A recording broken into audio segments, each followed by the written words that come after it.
Hello everyone, welcome back. If you want to get a public profile on your Snapchat account in iPhone and iPad and as well as Android devices, then do the following step to get a public profile on your Snapchat. So without wasting any time, let's get started, and before start please do like, share and subscribe. First of all, go to App Store or Play Store and update your Snapchat, then launch Snapchat. Here we have to tap on profile icon and tap on settings. Under settings, first of all we have to tap on birthday and make sure that you are not under 18.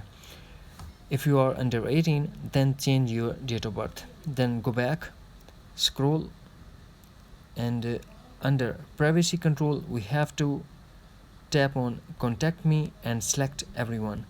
Then go back to settings again and tap on see me in quick add and make sure that this option is enabled.